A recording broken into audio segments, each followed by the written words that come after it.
The wind was the first enemy in Sagebrush Ford. It came off the desert with a hot, mean breath, carrying red dust that settled into the cracks of everything. Living and not, it scoured the paint from the sides of buildings, leaving them the color of bone, and it made the rope on the flagpole of the sheriff's office snap and pop with a sound like dry kindling breaking.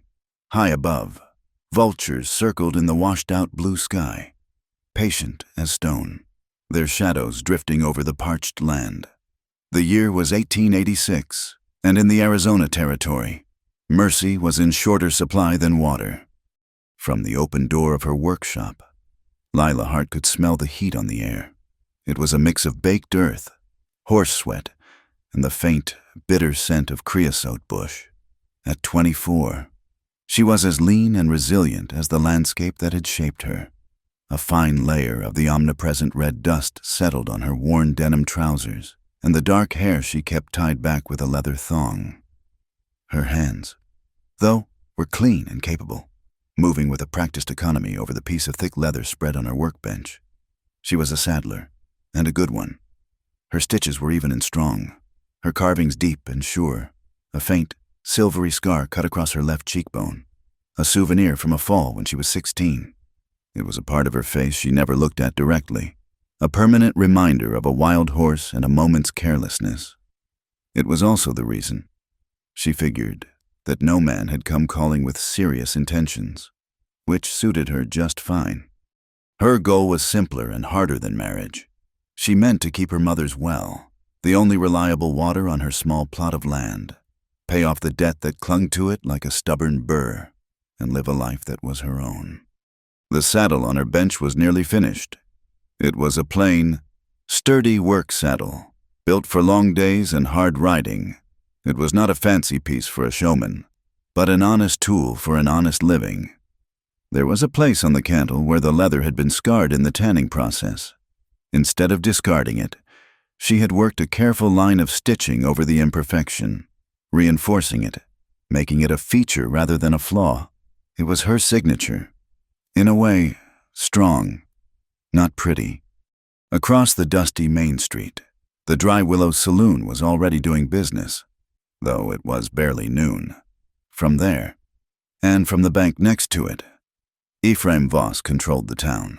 He was not a loud man, nor a large one, but his influence was as wide and silent as the vulture's shadows. He owned the bank, had a controlling interest in the new railroad spur, and, most importantly, was systematically buying up every water claim he could. He had a way of smiling without it ever reaching his pale, watchful eyes. His instruments were men like Sheriff Abel Bram, a man whose ambition had long ago overwhelmed his integrity, and Deke Mallory, a quiet, lean man who carried a Colt Peacemaker low on his hip and never seemed to blink. Deke was Voss's shadow, a man who did the things that a respectable banker could not be seen doing. The slow, rhythmic tolling of the church bell began, a cracked and toneless sound, like a man clearing a throat full of dust. It was not a call to worship. It was a summons, an auction. The last of the public water rights for the Dry Willow River were being sold off on the courthouse steps. Lila set down her awl, her knuckles white. This was it, the reason the knot in her stomach had been tightening for weeks. She wiped her hands on a rag, took a deep breath that tasted of dust, and stepped out into the glare. The heat was a physical blow. The townspeople were already gathered, a collection of dusty hats and faded calico dresses, their face etched with worry. They were ranchers, farmers, storekeepers, all of them bound by the same desperate thirst. Lila saw them not as a crowd, but as individuals whose lives were tied to hers by the dwindling river. Old Man Hemlock, who had lost his wife to fever last spring. The Miller family, with their 3 small children, their corn already withered in the fields. Cole McKenna stood near the back of the crowd. Apart from the others, he was new to the area, having bought the old Starrett Ranch a few months back. He had come from the silver mines of Nevada, they said with money in his pocket and a quiet way about him. At 31, he was a man who seemed to prefer the company of his cattle to that of people. He was tall, with broad shoulders that filled out his simple canvas shirt. and his face was weathered by sun and wind. He watched the proceedings with a steady, unreadable gaze. His arms crossed over his chest. He believed in two things with an almost religious conviction: fairness, and keeping your word as surely as you kept a grip on your reins. He had seen what happened when greed and power ran unchecked in the mining camps, and the sight of Ephraim Voss on the courthouse steps, flanked by his tame sheriff, set a familiar, unpleasant taste in his mouth. Voss let the bell toll a final time before raising a hand. His voice was smooth, oiled, as if the drought had no effect on him. Friends, neighbors, we are all aware of our present difficulties.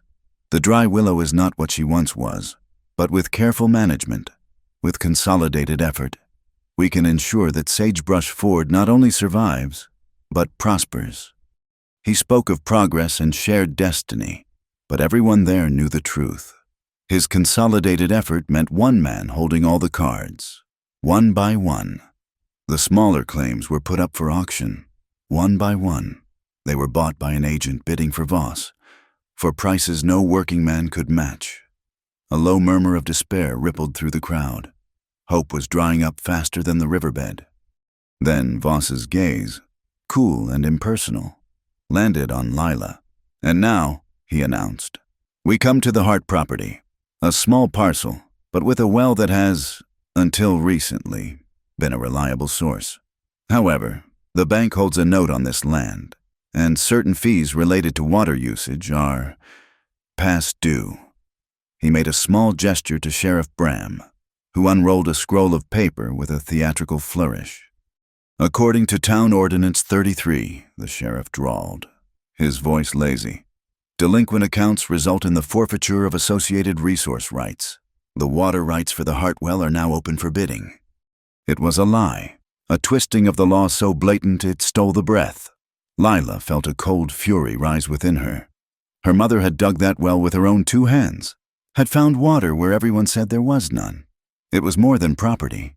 It was a legacy. She could feel the eyes of the town on her, a mixture of pity and a grim sort of satisfaction that someone else was on the chopping block. Voss's agent opened the bidding. It was a paltry sum, an insult. No one countered. What was the point? Voss would win. He always did. Lila pushed her way through the silent crowd. Her heart was hammering against her ribs, but her steps were steady. She ignored the whispers, the stares at her scarred cheek. She stopped at the foot of the courthouse steps, her shadow stretching out long and thin in the harsh sunlight. "I have a bid," she said. Her voice was not loud, but it was clear, and it cut through the heavy air. Voss allowed himself a small, condescending smile. "Miss Hart, I admire your spirit, but this is a matter of finance, not sentiment." "My bid isn't money," Lila said, her gaze unwavering. She reached into the leather satchel at her side and pulled out a rolled piece of canvas. She untied the leather thong and spread it open on the dusty ground for all to see. It was a map, drawn by hand in charcoal and chalk. It showed the layout of her land, the course of the dry willow, and, most importantly, a series of faint, intersecting lines that she had marked heading north from the river. "This is my bid," she declared, her voice gaining strength. "It's a map of the underground aquifer that feeds the dry willow. There's another branch, a deep one, that runs right under my land. The river is low, but the source is not gone. It is just hidden." A wave of stunned silence swept over the crowd, followed by a sudden explosion of murmurs. Men turned to each other, their eyebrows raised in disbelief. Women whispered behind their hands. Deke Mallory, who had been leaning against a post, straightened up, his eyes narrowed. Even Cole McKenna uncrossed his arms, his attention now fully fixed on the slender woman with the strange map. Sheriff Bram guffawed, a loud, ugly sound. "An aquifer. And I suppose you found this with a stick and a prayer. Missy, this is a legal proceeding, not a sideshow." "I found it by reading the land," Lila shot back, her chin high. "By watching where the greasewood grows deepest and where the evening damp settles first. I used a divining rod. Yes, my mother taught me, and she was never wrong about water." The idea was shocking, almost scandalous. A woman claiming knowledge of the Earth's secrets, of dowsing for water. It was old magic, something whispered about by grandmothers, not presented as a legal bid in the middle of a town square. Voss's carefully managed auction had just been derailed by something he could not have anticipated. For the first time that day, a flicker of uncertainty crossed his smooth face. He had built his power on contracts, on laws he could bend and men he could buy. He did not know how to fight a map of a ghost river drawn by a girl with a scar on her face. The fate of Sagebrush Ford, of every person standing in that suffocating heat, no longer depended on a banker's ledger. It now rested on a piece of charcoal-stained canvas, and the unbelievable claim of the town's saddlemaker. The silence that followed Lila's claim was a brittle thing, stretched thin over the gasping crowd. It was broken by a single, harsh laugh from a ranch hand near the front, and then another. And soon a wave of derisive chuckles and outright scorn rippled through the men. A woman's knowledge of water and rock. It was a joke. They looked at her as if she were a child telling a tall tale, their faces a mixture of amusement and pity. The women were quieter, their expressions veiled. They exchanged worried glances, their sympathy for Lila warring with the fear of what happened to any woman who stepped so far out of her place. Ephraim Voss recovered quickly, his momentary surprise hardening into a mask of indulgent authority. He smoothed the lapel of his fine wool coat, a garment absurd in the blistering heat, and gave a small, dismissive wave of his hand. An interesting folk tale, Miss Hart. But the bank deals in ledgers and laws, not in willow sticks and fantasies. Sheriff, please proceed with the auction. Sheriff Bram, eager to reassert his control, puffed out his chest. You heard him. This is nonsense. Let us get back to business. He took a step toward Lila, his intention clearly to remove her and her ridiculous map from the proceedings. But before he could move, a voice, deep and steady, cut through the noise. Hold on. Every head turned. Cole McKenna detached himself from the wall he had been leaning against and walked forward. He did not hurry, his steps measured and deliberate on the dusty ground. The crowd parted for him, a silent acknowledgement of the quiet authority he carried. He was not a lawman or a banker. He was a rancher, but there was a weight to him, a sense of stillness and purpose that commanded respect. He stopped a few feet from Lila, though his words were directed at Voss. The lady made a bid, Cole said, his voice even. It is an unconventional one. I will grant you, but she has a right to have it considered. Voss's eyes, the color of a winter sky, narrowed. Mr. McKenna, this does not concern you. You have no stake in the Hart property. I have a stake in this valley, Cole replied, his gaze sweeping over the worried faces in the crowd before returning to the banker. And my stake depends on water, same as everyone else. If there is a source we do not know about, I want to know. We all do. A murmur of agreement went through the crowd this time. He was not talking about magic sticks now. He was talking about their shared survival. Lila stood frozen, caught between the sheriff's hostility and the unexpected support of this quiet stranger. She had seen him around town, had heard the talk, but she had never spoken a word to him. To have him step into the fire on her behalf was as shocking as if rain had suddenly begun to fall. The claim is preposterous, Sheriff Bram blustered, his face turning a blotchy red. We would be wasting the town's time. Then let us not waste much of it, Cole said, his tone reasonable but with an undercurrent of steel. Give her 1 week. Let us see if we can prove this map is true. If we find water where she says it is, the debt is settled, and the well remains hers. If we fail, I will pay the outstanding fees myself, in full. Another gasp went through the crowd, louder this time. It was an astonishing offer. Cole McKenna was putting his own money, a considerable sum, on the line for a girl with a dowsing rod and a chalk map. He was turning her folk tale into a legitimate wager, one that Voss could not so easily dismiss without looking like a bully and a coward. Lila stared at him, her throat too tight to speak. Why? Why would he do this? He was risking his money and his reputation on her word alone. Voss was a man who understood leverage. He saw the shift in the crowd, the flicker of hope in their eyes. He could not refuse the offer outright without losing the thin veneer of community interest he had so carefully cultivated. So he changed tactics, turning the offer into a trap. A generous proposition, Mr. McKenna, Voss said, his voice dripping with false sincerity. Very well. I'm a reasonable man. I will accept your terms, with one condition. He paused for dramatic effect, his eyes locking with Lila's. If, in 1 week's time, you have not produced a new, verifiable source of water on the Hart property, then the well, the land, and all associated water rights, past, present, and future, will revert to the bank. No further claims, no more auctions. The matter will be closed permanently, and we will have it in writing, signed by all parties, right here and now. It was a brutal condition. He was not just aiming to win the well. He was aiming to crush her utterly, to erase any possibility of her ever fighting back again. Failure would not just mean losing her land. It would mean public humiliation and complete financial ruin. Lila looked from Voss's triumphant smirk to Cole's steady expression. He had made the offer, but it was her life on the line. She saw the challenge in Voss's eyes, the dismissal in the sheriff's, the doubt on the faces of her neighbors. And in that moment, something hardened inside her. She had spent her life being underestimated, overlooked. She would not back down now. I accept, she said, her voice clear and firm. Cole gave a slight, almost imperceptible nod.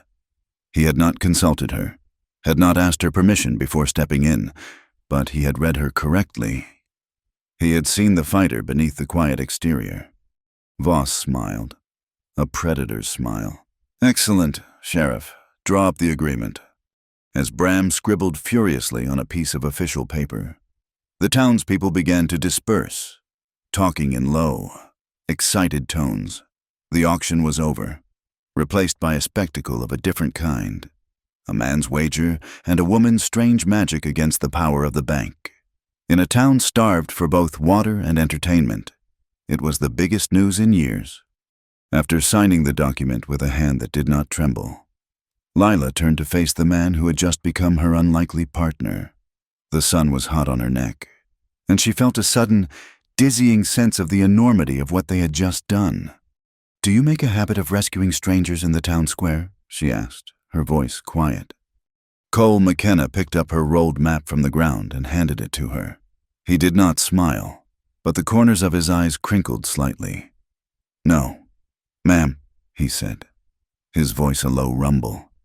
"I just hate to see a strong man squeezing a thirsty person." He met her gaze directly, and for the first time, she saw that his eyes were not just serious, they were kind. "Besides," he added, glancing at the map in her hand, "it was a damn fine bid." With that, he tipped his hat and walked away, leaving her standing alone on the courthouse steps, the heavy, legally binding agreement in one hand and her charcoal map of hope in the other. That evening, as the sun bled out across the horizon, painting the sky in shades of bruised purple and orange, a figure detached itself from the shadows of the livery stable. Deke Mallory moved with a fluid grace, silent as a hunting cat. He walked the length of the main street, his spurs making no sound in the thick dust. He did not look left or right, his focus entirely on the small house at the end of the road with the saddlery attached, where a single lantern now cast a warm, golden glow. He stopped at the wooden porch post, the one that held up the small roof over Lila's front door. He pulled a knife from his belt, its blade catching a final gleam of twilight. He did not hurry. With slow, deliberate strokes, he carved a deep, unmistakable X into the wood. It was not a large mark, but it was sharp and vicious. It was a warning, a brand, a promise of what was to come for those who crossed Ephraim Voss. When he was finished, he slid the knife back into its sheath and melted back into the gathering darkness, leaving the mark behind like a scar on the face of her home. Inside, Lila did not see him.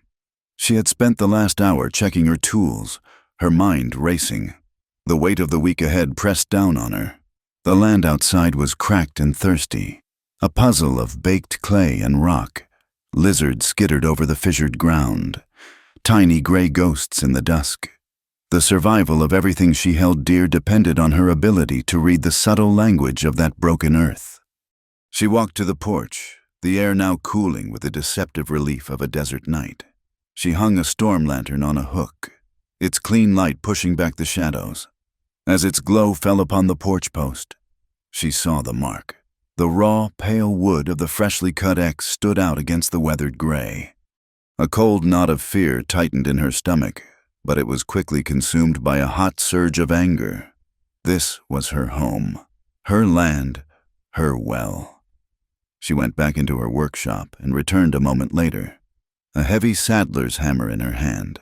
She stood on the porch, bathed in the lantern light, her small figure casting a long, defiant shadow. She would not be scared away. She would not run. Her grip tightened on the smooth, worn handle of the hammer. Whatever came in the night, she would be ready. The sun rose the next morning on a world bleached of color.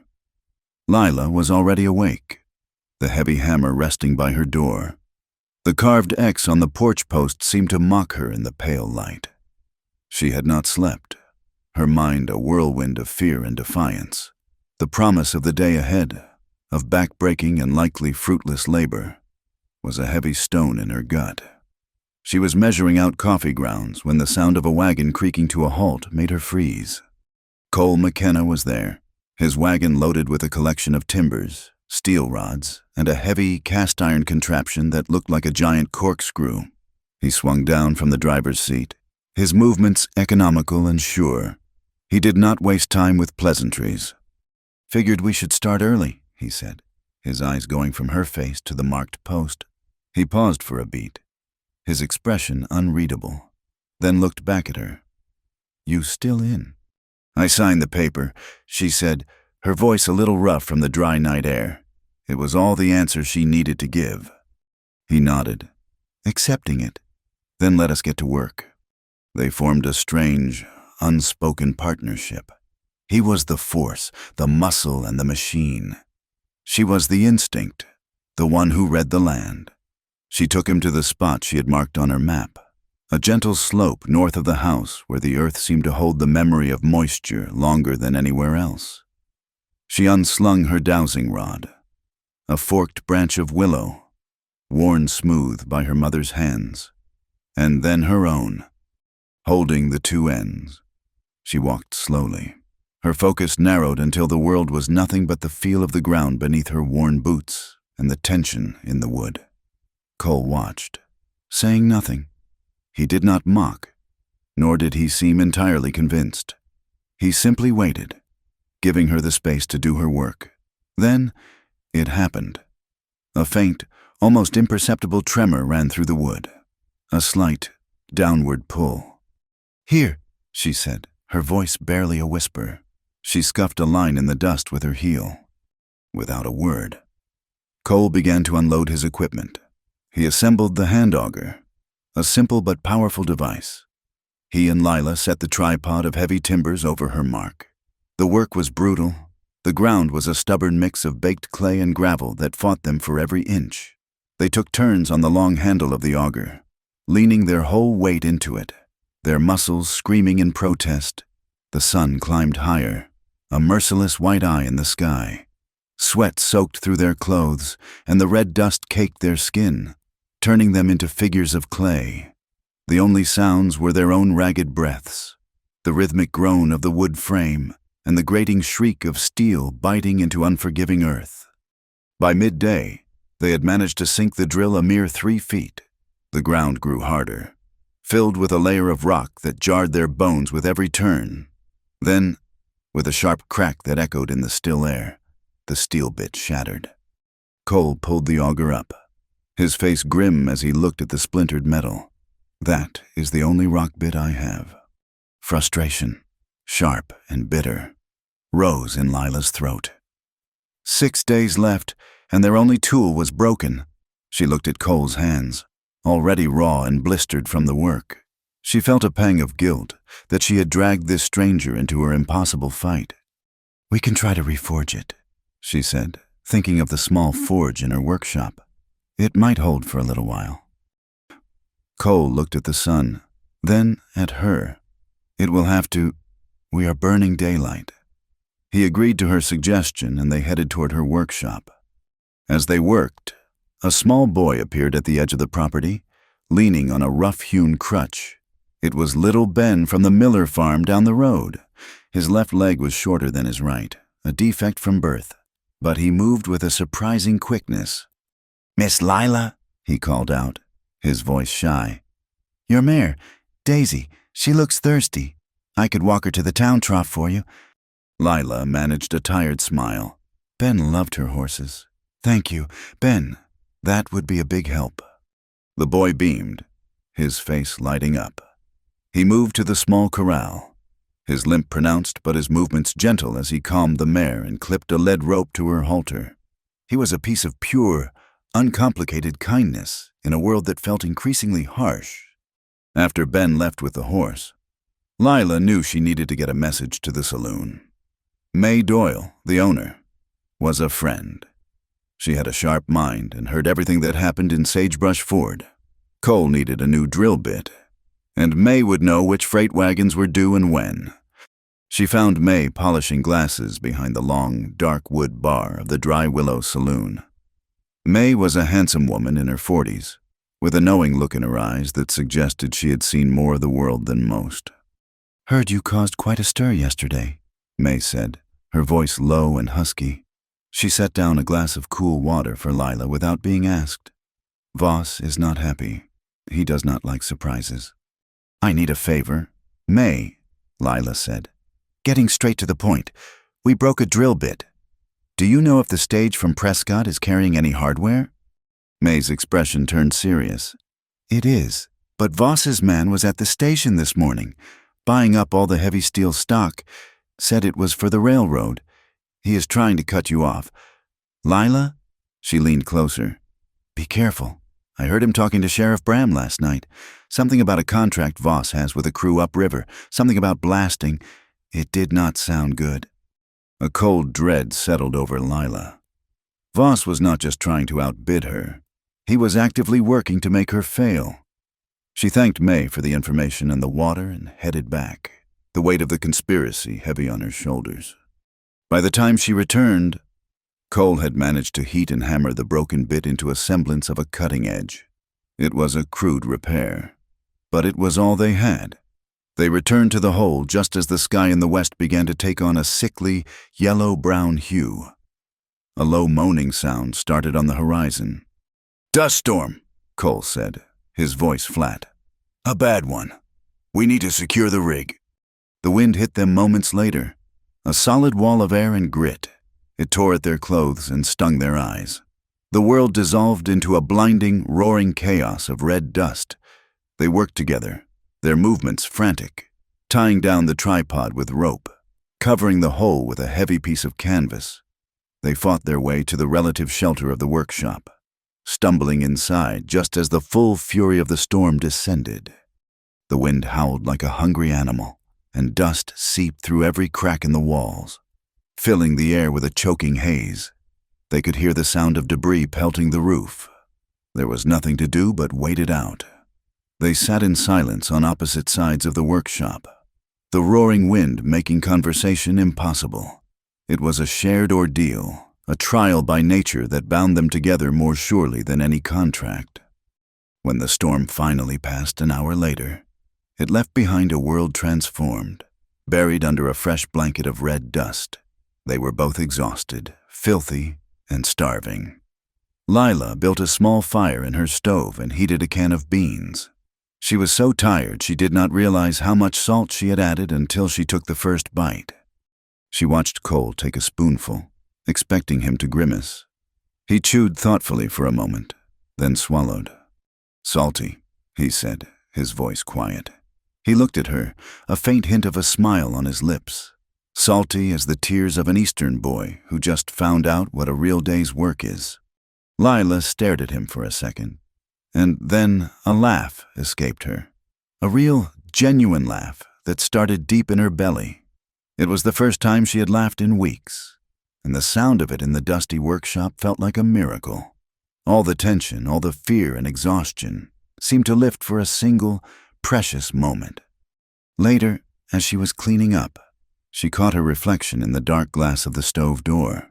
She saw the grime on her face, the wildness in her hair, and the pale, familiar line of the scar on her cheek.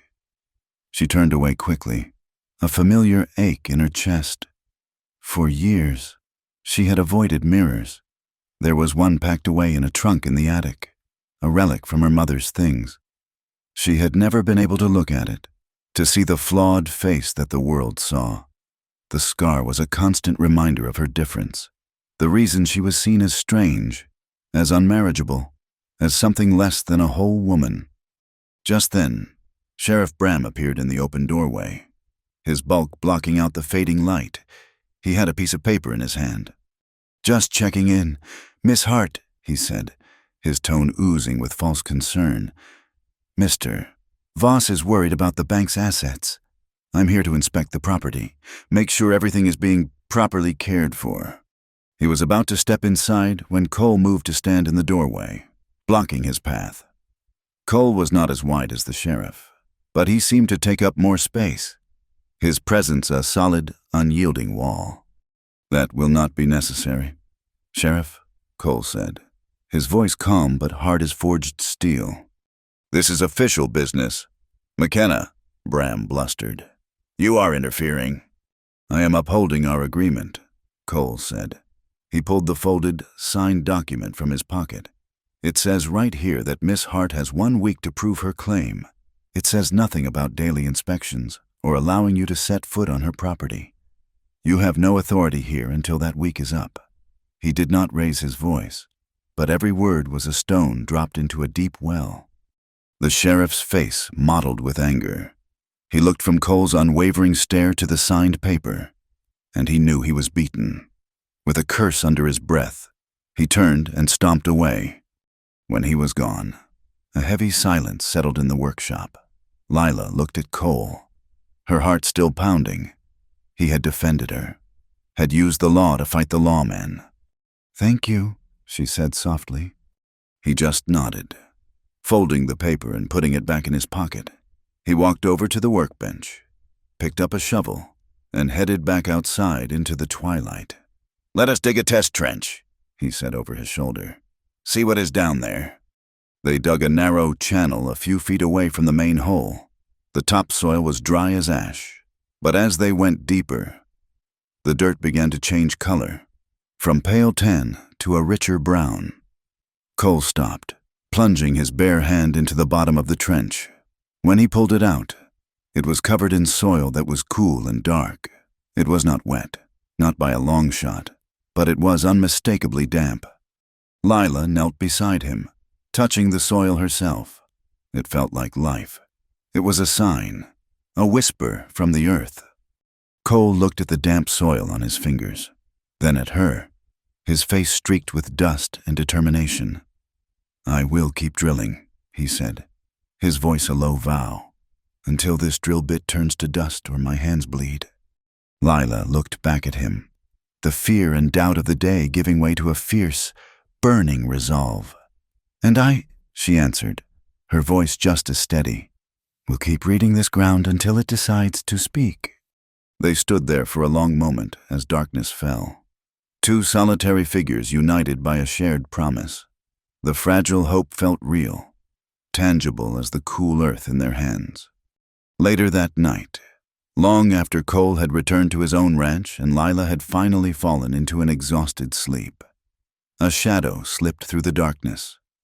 There was the faint, sharp sound of a knife sawing against thick rope, and then a sudden, violent snap. A moment later, the heavy wooden winch and bucket assembly above the old well crashed down into the darkness. The sound of splintering wood and shattering stone, a brutal violation of the silent night. The crash had jolted Lila from her sleep, a brutal sound of splintering wood that tore through the night.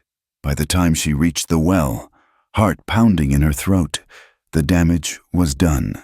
The entire winch assembly, the heavy wooden beam and the bucket mechanism, lay in a shattered heap at the bottom of the stone-lined shaft. It was a crippling blow, an act of pure, malicious destruction. In the pre-dawn gloom, as she examined the severed rope, her fingers came away slick and greasy. Tallow. Someone had not just cut the rope, they had greased it first to make it slip, to ensure the whole structure would fall. And there, in the soft earth beside the well, was a single, clear boot print. It was not a working man's worn-down heel. It was the sharp, narrow print of a town boot, identical to the one she had seen Deke Mallory wear. Her report to Sheriff Bram was met with a theatrical yawn and a dismissive wave. "Accidents happen. Miss Hart," he said, not even bothering to look at the evidence she presented.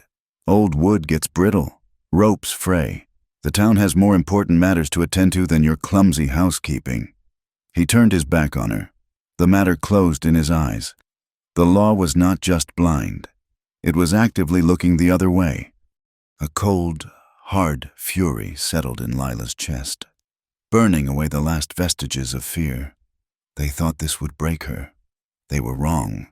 She spent the rest of the morning not in despair, but in painstaking labor. She cleared the wreckage from the wellhead, her muscles aching with the effort. Then she went to her workshop and began to braid a new rope. It was a slow, meticulous process. She took a standard length of good hemp rope, and with it, she wove in strands of yucca fiber, tough as wire, and long. Thin strips of cactus spine she had carefully harvested. The resulting rope was thicker, less flexible, but incredibly strong, and the tiny, embedded thorns would provide a grip that no amount of grease could defeat. She then took a rasp and painstakingly carved a series of deep, interlocking grooves into the wooden drum of her spare winch, creating a channel that would hold the new rope fast. As a final precaution, she took a small brass bell from a horse harness and rigged it to a tripwire near the well. It was a simple alarm, but it would be enough. She was just hammering the last support into place when Cole's wagon rumbled up the road. He took in the scene at a glance, the new rope, the carved winch, the small, glinting bell. He looked at the effort it must have taken, at the determined set of her jaw, and a slow, deep respect settled in his eyes. He did not offer condolences for the sabotage. He offered something better. He swung down from his wagon, picked up a hammer, and started securing the other side of the beam. They had just finished and were standing back to admire their work when the air grew still and heavy. The light took on a strange, coppery tint. In the distance, a column of dust began to spin. A small, harmless-looking funnel that grew with terrifying speed into a writhing, roaring pillar of dirt and debris. A dust devil, but larger and more violent than any she had ever seen. "Get inside!" Cole yelled over the rising shriek of the wind. But before they could move, a powerful gust hit the workshop, and with a sound like a pistol shot, a large sheet of corrugated tin ripped loose from the roof. It cartwheeled through the air, a deadly, spinning blade, before crashing against the side of the house. Another section began to flap and pull at its nails. If it came loose, it would take half the roof with it. There was no time to think. Cole grabbed a coil of rope from his wagon, and Lila scrambled up the woodpile to get onto the low, sloping roof. The wind was a physical force, trying to tear her from her perch. Cole was right behind her, his weight a steadying presence. They crawled on their hands and knees against the gale, the air thick with stinging sand, working together. They managed to throw the rope over the bucking sheet of tin, securing one end to a rafter. Cole held the sheet down with his full body weight while Lila, her fingers raw, fought to tie the other end to a support post. For a long, terrifying minute, they were shoulder to shoulder, two small figures against the immense, impersonal fury of the elements, bound by a shared, desperate task. When the dust devil finally moved on, leaving a strange calm in its wake, they were both breathless and covered in a thick layer of grime. They climbed down, their bodies trembling with adrenaline.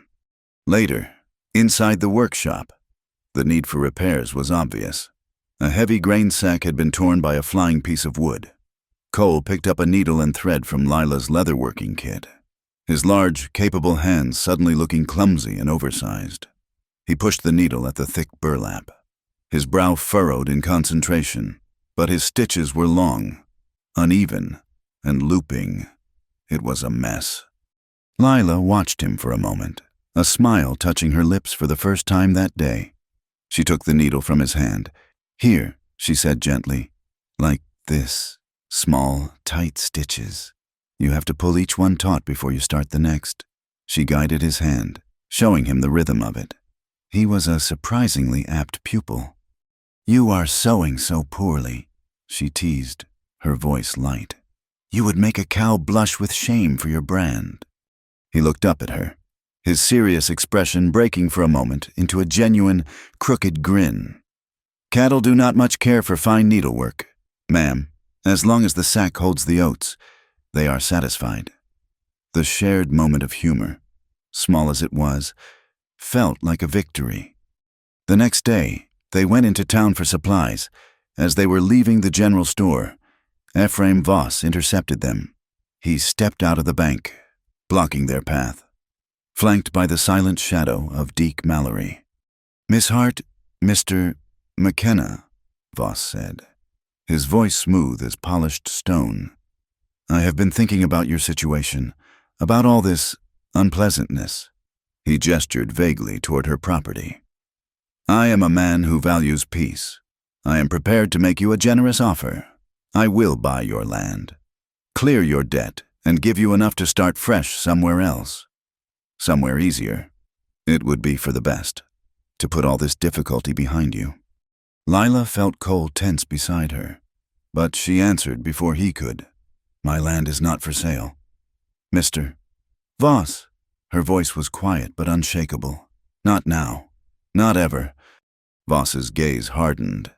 He looked past her, at Cole. "McKenna, surely you can see this is a futile gesture.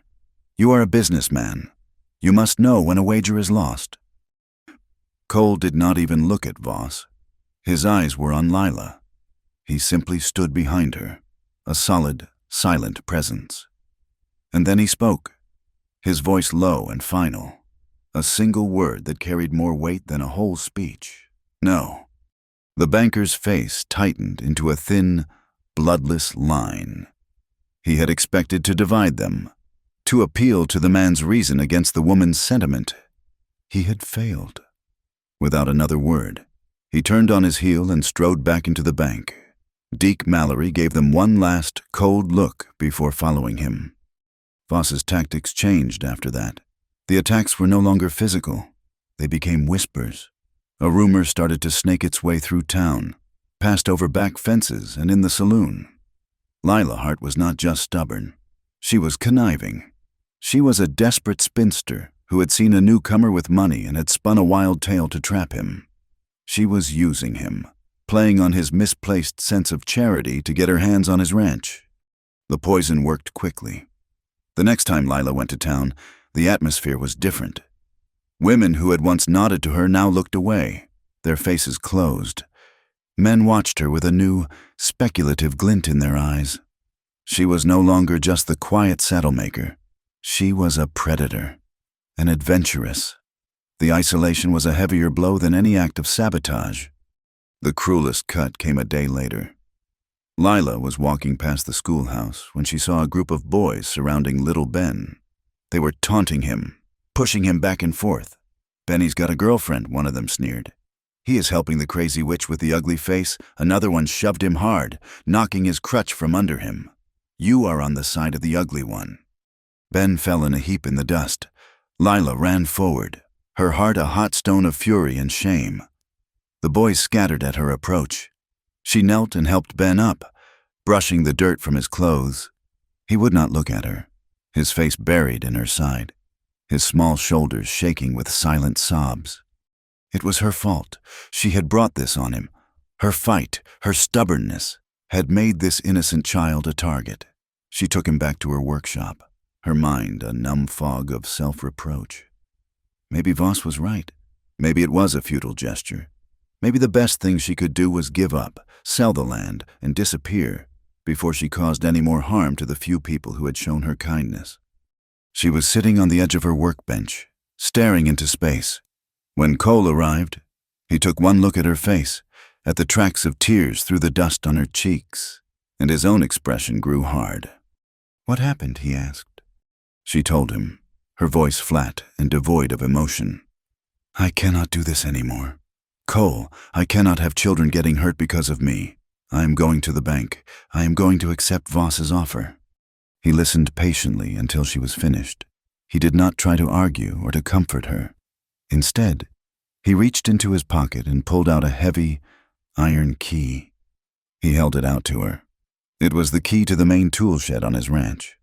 "I am riding out to check on my north pasture," he said, his voice steady. "I will be gone for a few hours. This key opens my tool shed.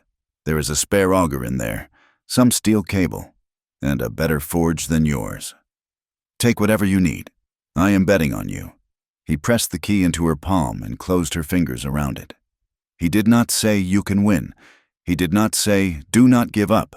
He said, "I am betting on you." It was a simple statement of fact, a declaration of unwavering faith that cut through her despair like a clean, sharp blade. He left her there, the solid weight of the key in her hand a tangible link to his trust. She looked at it, then at the half-finished work around her. He had not just given her access to his tools, he had given her a piece of his life, his home, and he had done it at the exact moment she was ready to abandon her own. Late that afternoon, for the first time in weeks, a bank of thick gray clouds rolled in from the east, obscuring the relentless sun. The air grew heavy, charged with the clean, sharp scent of ozone, the smell of rain that had not yet fallen. A young colt in her corral, emboldened by the change in the atmosphere, came up to her and nudged her hand, its muzzle soft as velvet. Nature, for so long an adversary, seemed to be offering a moment of gentle truce. Lila took her dowsing rod and walked back out to the parched land where they had been drilling. She felt a new sense of purpose, a calm that settled deep in her bones. She was not just looking for water anymore. She was keeping a promise. Her eyes scanned the ground, not for signs of moisture, but for a sign of anything. And then she saw it. Near the trench they had dug, a long, jagged crack snaked across the baked earth. It was not a simple fissure from the heat. It branched and forked in a pattern that looked exactly like a bolt of lightning frozen in the clay. It was an omen, a map drawn by the land itself. She walked to its edge and drove a wooden stake deep into the ground. This would be the third spot, the final attempt.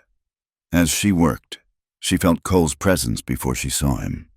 He had returned and was watching her from a distance. He walked over and stood beside her, looking at the lightning crack in the stake she had just driven. He did not need to ask. He knew, together. They looked at the mark on the ground, a silent agreement passing between them. This was the place. The day had been a monument to failure. They had moved the rig to the spot marked by the lightning crack in the earth. And with the repaired bit and a desperate, grinding determination, they had drilled, all day, under the oppressive blanket of cloud that promised rain but gave none. They had fought the earth. They found only more of the same dry soil, then gravel, then a thick, discouraging shelf of rock that refused to yield. They had worked until their muscles burned with a fire that went bone deep, until their hands were raw, and until the sun finally gave up, sinking below the horizon and leaving them in a world of gray twilight and bitter disappointment. They moved in near silence, cleaning the tools and storing them in the workshop.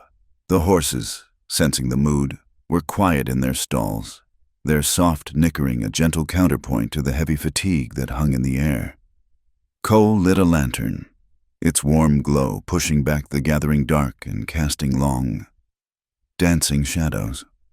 Lila moved to the stable, the familiar smells of hay and leather a small comfort. She began to brush down her mare, the rhythmic sweep of the currycomb a familiar, mindless task. The moon rose, a perfect silver coin in the sky, and its cool light spilled through the wide stable doors, painting a pale rectangle on the straw-strewn floor.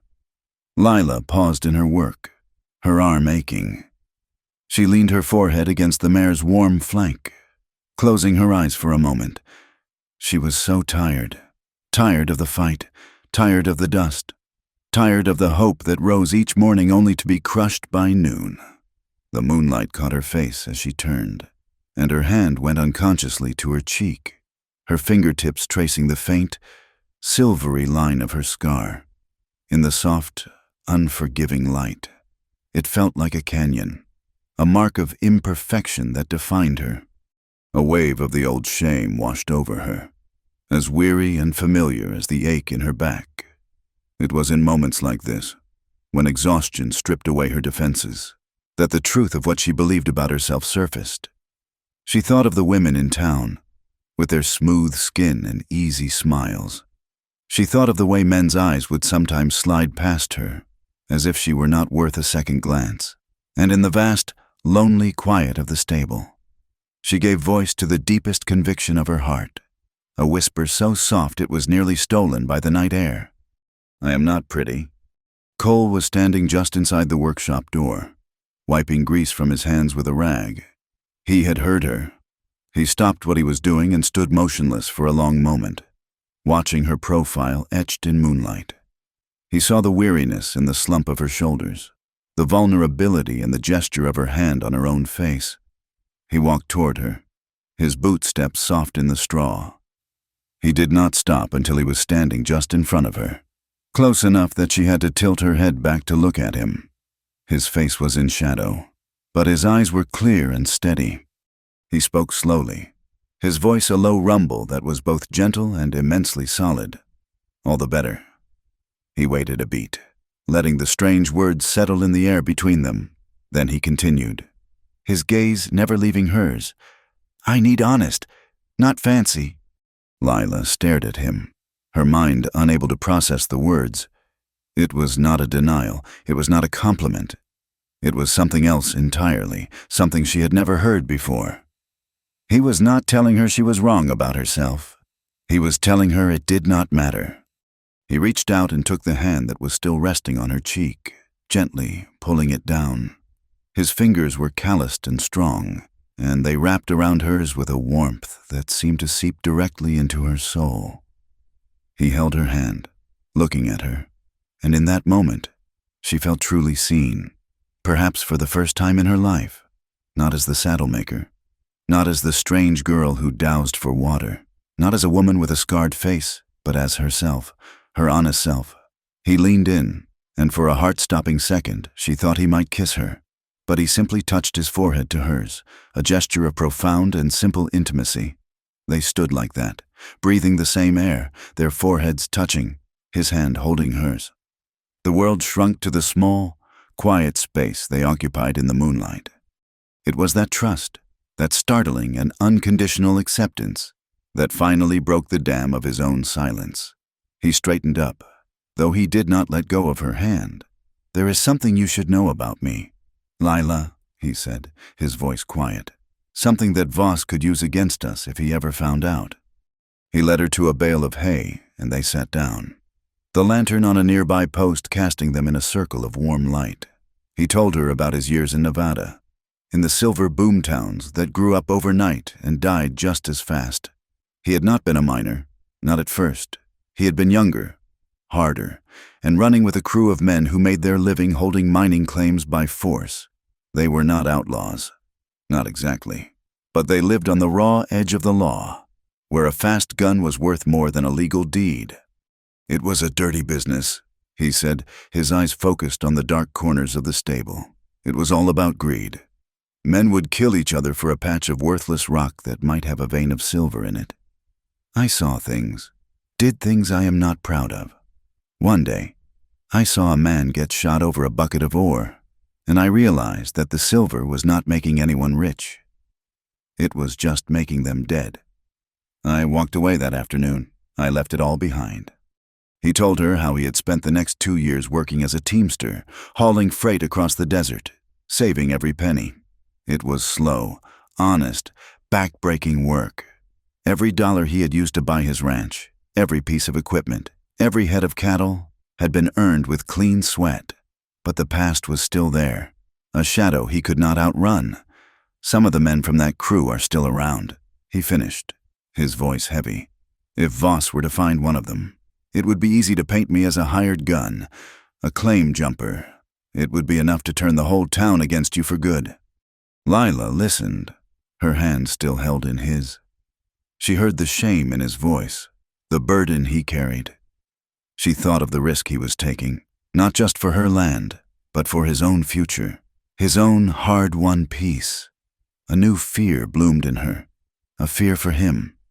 She was afraid that her fight would be the thing that dragged his past back into the light and destroyed everything he had built. He was afraid he was bringing his trouble to her door. He seemed to sense her thoughts. I told you because you deserve to know who you made a deal with. He said, if you want me to walk away, I will understand. She looked at him then, at his strong, honest face, and she knew she would do no such thing. They were in this together. She simply tightened her grip on his hand, her answer given without a word. A slow smile touched his lips. He released her hand and walked over to his saddle, which was draped over a railing. He picked up a new set of leather reins, beautifully braided and oiled. He brought them to her. I was hoping you might do me a favor, he said. These are new, but they do not feel right. I was wondering if you would stitch them to my saddle for me. Your way. With your stitch. Lila took the reins. The leather was supple and strong in her hands. She understood what he was asking. He was not just asking for a repair. He was asking to carry her mark with him. It was not a ring. It was not a proposal. It was a pledge, a physical symbol of their partnership. He was tying his fate to her skill, her name. A small, wry smile played on her lips. What are you looking for, McKenna? She asked softly. A wife or a saddler? He met her gaze, his expression serious but with a warm light in his eyes. I am looking for a partner, he said. Someone to ride alongside. We can figure out the rest later. As they stood there, the embers in the small forge in her workshop glowed a dull red. The memory of the day's fire, the process of making steel strong, of heating it in the fire and then plunging it into water, came to her mind. They had been through the fire of hardship, and now, in this quiet moment, they were finding the clear, cool water of truth. It was making them stronger. Neither of them saw the small figure stir in the hayloft above them. Little Ben, who had come to help Lila with the horses earlier, had climbed up to the loft for a nap and had slept right through the evening. He woke with a start, disoriented. He did not hear their quiet conversation, but as his eyes adjusted to the dim light, he saw Lila move to the wall where her map was tacked. He heard her voice, a little stronger now. The lightning crack is not the end, she said, her finger tracing a line on the canvas that he could not quite see. It is the signpost. My mother always said you follow the signs. It points straight toward the old grotto, by the dry creek bed. Ben's eyes grew heavy again, and he drifted back to sleep, the words echoing dimly in his mind. The old grotto, the dry creek bed. Cole moved to stand beside Lila, looking at the map. He put his hand on her shoulder. A simple, comfortable gesture. The air was thick with unspoken words, with the feeling of a new and fragile beginning. And then the night was shattered. A frantic, high-pitched ringing erupted from the front of the house. It was the sharp, insistent clamor of the brass bell she had rigged by the well. It was the sound of a tripwire being broken, the sound of an intruder in the dark. Saturday in Sagebrush Ford was market day, a time when the entire valley descended on the town to trade goods and gossip. But this Saturday was different. A discordant, brassy noise filled the air. A clumsy three-piece band hired to play on the courthouse steps. Barrels of cheap, watered-down whiskey had been rolled onto the street, and Ephraim Voss's men were handing out free cups to any man who would take one. Voss was not just holding an auction. He was staging a festival, a public spectacle designed to sweep the town up in a wave of manufactured cheer and drown out any inconvenient notions of justice. By mid-morning, a large crowd had gathered, drawn by the music and the free liquor. Lila and Cole arrived to find a boisterous, chaotic scene. Voss stood on the steps, a master showman, his voice booming over the noise. "Friends, welcome," he shouted, raising his hands for quiet. The band trailed off into a sour note. "Today is a day of progress, a day we put foolishness behind us and secure a prosperous future for Sagebrush Ford." His gaze found Lila in the crowd, and his smile was a cold, sharp thing. The agreement made 1 week ago is now null and void. It was based on a fraudulent claim, a woman's fantasy designed to obstruct the law and take advantage of the good faith of this community. A chorus of jeers and drunken shouts rose from the men near the whiskey barrels. Lila felt a hot flush of shame creep up her neck, but she stood her ground, her face a pale, determined mask. Cole stood beside her, his expression grim, his presence a silent shield.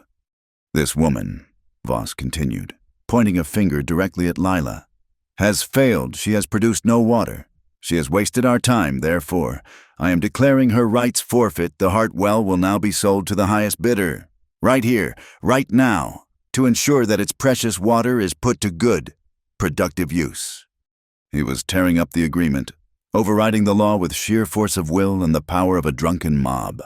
As if on cue, Deke Mallory moved down the steps. He walked directly to Lila, his eyes cold and empty. In his hand, he held a piece of charcoal-stained canvas. It was her map. He must have been the one who tripped the bell last night, snatching the map from the workshop wall before disappearing. He held it up for all to see, a smirk twisting his thin lips. "This is the lady's proof," he drawled, his voice carrying in the sudden quiet a child's drawing of a fairy tale river. He then, with a slow, deliberate motion, ripped the map in half. The sound of the tearing canvas was shockingly loud. He ripped it again and again, letting the small, useless pieces flutter to the ground at Lila's feet.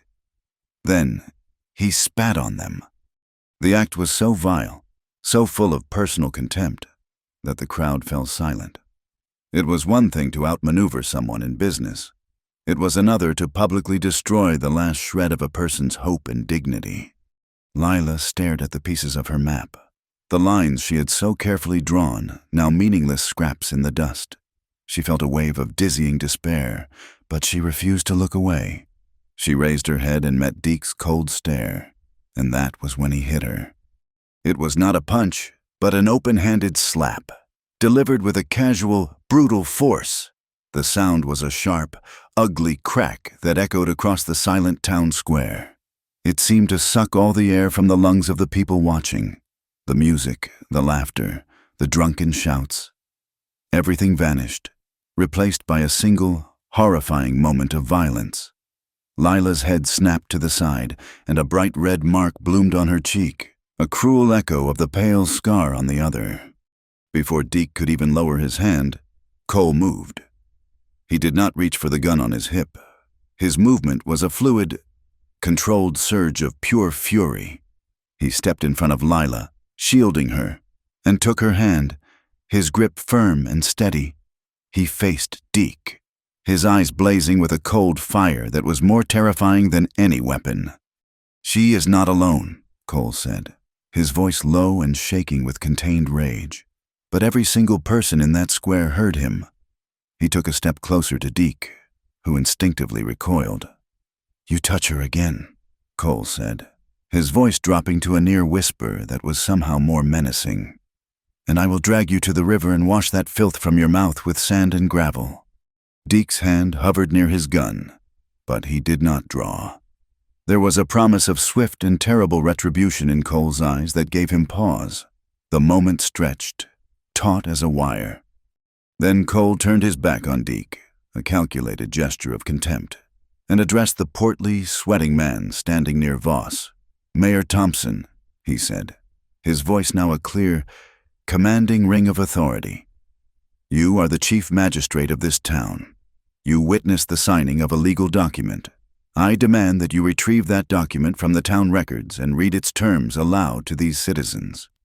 The mayor fidgeted, mopping his brow with a handkerchief. "Well, now, Mr. McKenna, things are a bit irregular." "There is nothing irregular about upholding a contract," Cole countered. "Read the agreement." Voss stepped forward. His composure recovered. "A fine piece of theater, McKenna, but unfortunately, the document appears to have been misplaced. A clerical error."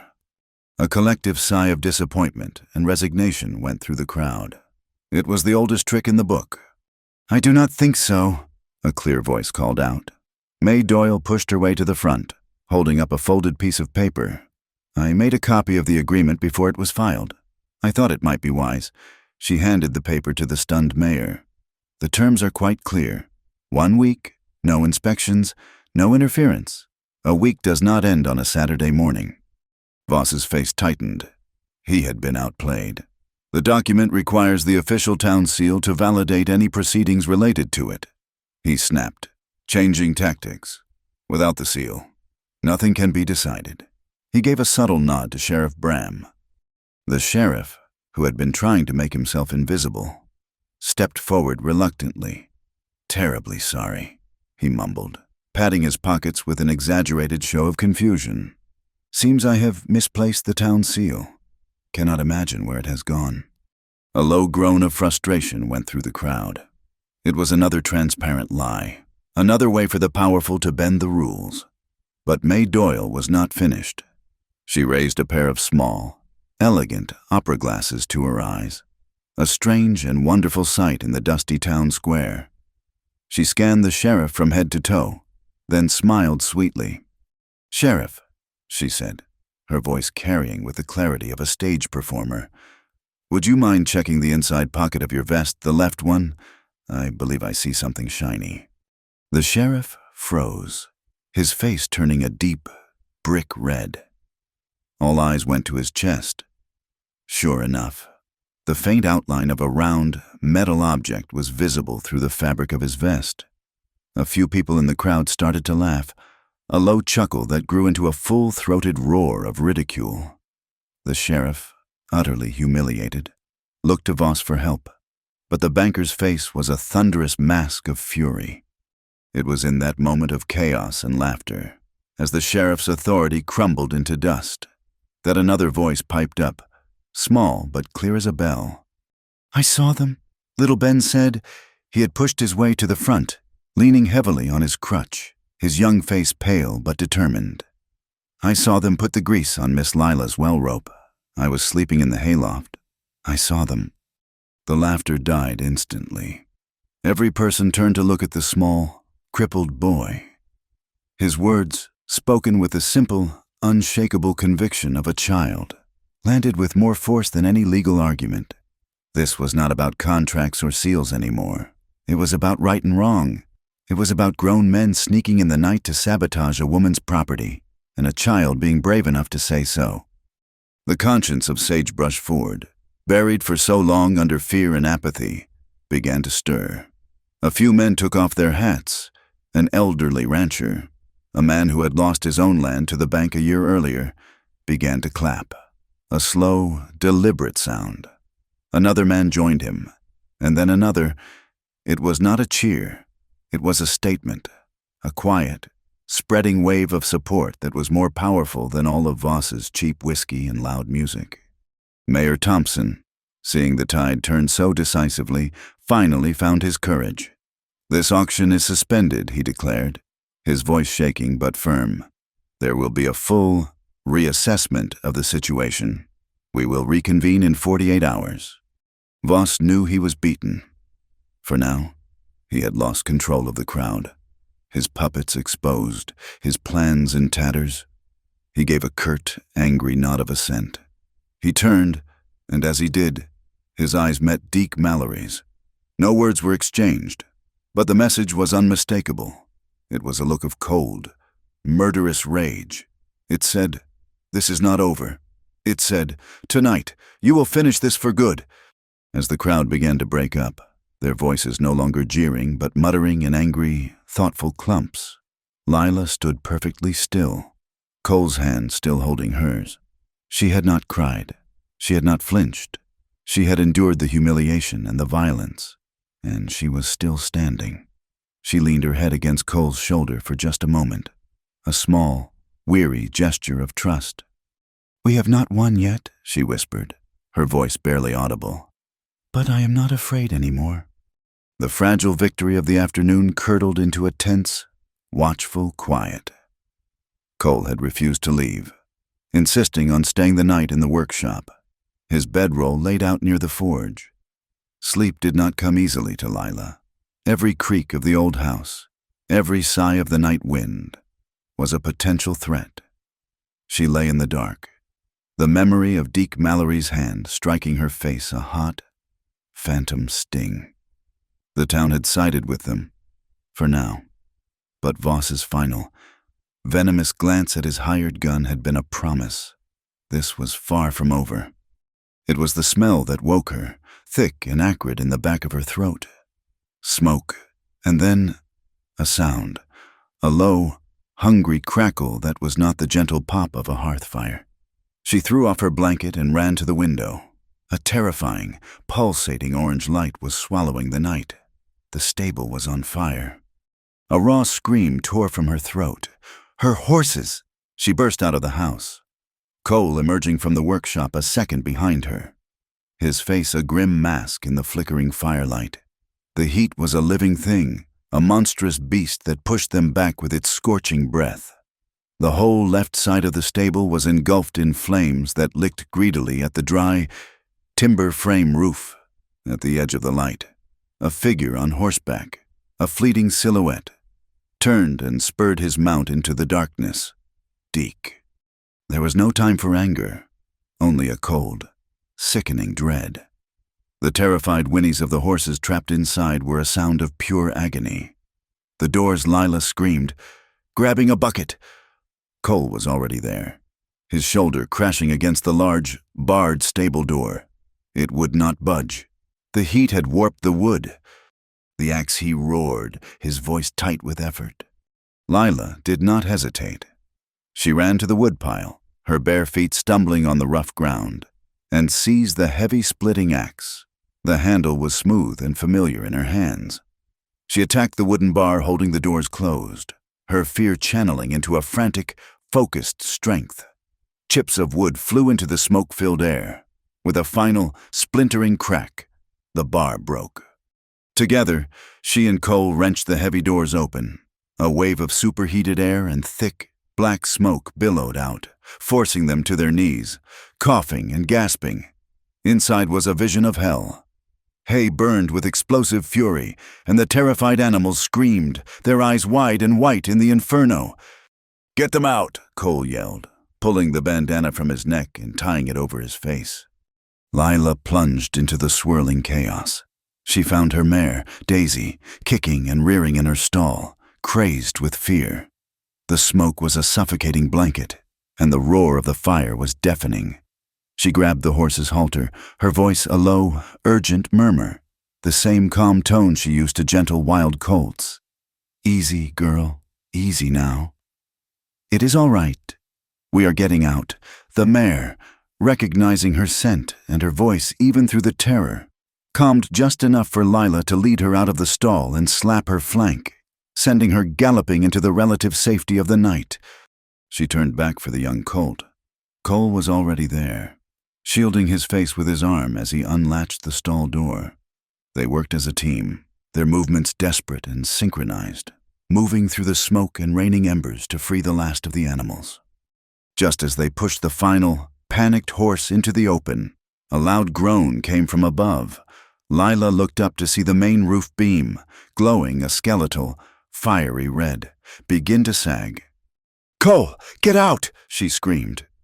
He was turning to follow her when the beam gave way. With a deafening crash, a massive section of the burning roof collapsed, bringing down timbers and a cascade of fire. Cole lunged for the doorway, but he was not fast enough. A heavy, smoldering crossbeam caught him across the legs, pinning him to the ground just inside the threshold of the burning structure. He cried out, a sharp, ragged sound of pain that cut through the roar of the flames. Lila's blood ran cold. She could see him struggling, trying to push the immense weight off his body, his face contorted in agony. "My leg," he gasped, his voice choked with smoke. "It is trapped." Lila looked around frantically. The fire was closing in, the doorway a fiery mouth about to swallow him whole. There was no one to help. It was just her. The axe was still in her hand. She looked at the heavy support post that the fallen beam was still partially resting on. If she could cut it, the beam might shift enough for him to get free. She did not allow herself to think. She ran back toward the fire, the heat so intense it felt as though it were peeling the skin from her face. She swung the axe, her muscles screaming, every ounce of her strength going into each blow.